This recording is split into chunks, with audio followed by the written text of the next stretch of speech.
Rashmika bed से उठी तो उसकी कमर में अजीब सा दर्द था।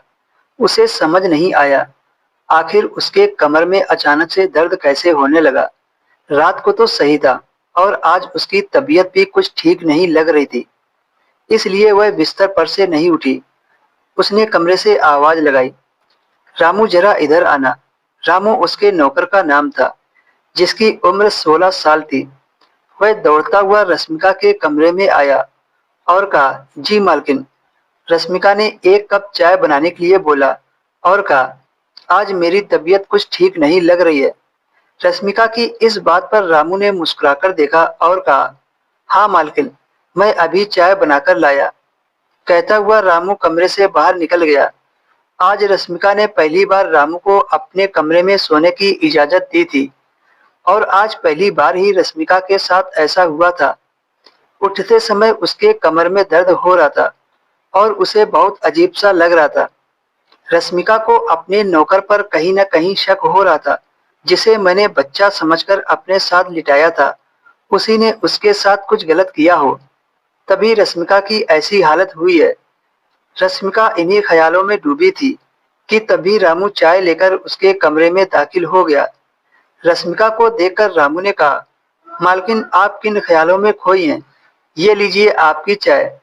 कहते हुए रामू ने चाय का कप रश्मिका को पकड़ा दिया। रश्मिका ने कहा, कुछ नहीं, बस ऐसे ही, तुम जाओ बाहर की साफ सफाई करो। रश्मिका ने अपने पति को फोन किया। रश्मिका का पति विमल दूसरे शहर कंपनी के काम से गया हुआ था।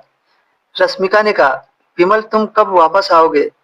विमल ने कहा, मुझे वापस आने में लगभग 1 सप्ताह लग जाएगा। थोड़ी बात होने के बाद विमल ने फोन रख दिया। तभी रामू फिर से कमरे में आया और रश्मिका से पूछा, मालकिन आपको कुछ चाहिए? रश्मिका ने कहा, नहीं, जब मुझे जरूरत होगी तो मैं तुम्हें आवाज लगा दूंगी। मैं कुछ देर आराम करना चाहती हूँ। रश्मिका ने ध्यान दिया, रामू रश्मिका को घूरे जा रहा था। जब रश्मिका ने उसकी तरफ देखा तो उसने तुरंत अपनी नजरें घुमा ली। रामू कहने लगा, मालकिन आपकी तबीयत ठीक नहीं लग रही है, मैं आपके सिर में तेल मालिश कर देता हूँ। लेकिन रश्मिका ने उसे मना कर दिया। रश्मिका ने कहा, ऐसा करो, 1 कप कॉफी बनाकर दे दो, उससे मेरे सिर का दर्द ठीक हो जाएगा। रामू ने कहा, ठीक है मालकिन, अभी बनाकर देता हूँ। कहता हुआ वहां से चला गया। कुछ देर बाद ही वह गर्मा गर्म कॉफी लेकर हाजिर हो गया। रश्मिका को कॉफी पीने में कड़वी लग रही थी। रश्मिका ने जब पूछा, इसका टेस्ट अजीब क्यों है, तो वह कहने लगा, मालकिन गलती से कॉफी पाउडर कुछ ज्यादा ही पड़ गया है, इस वजह से इसका स्वाद कुछ अलग सा लग रहा है।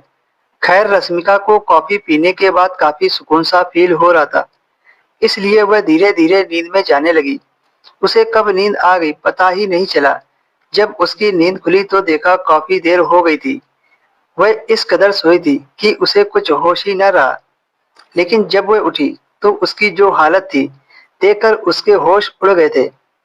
उसके कपड़े बिखरे थे, बाल भी बुरी तरह से बिखरे थे, चुन्नी अलग पड़ी थी और उसके कमर में फिर से तेज दर्द हो रहा था।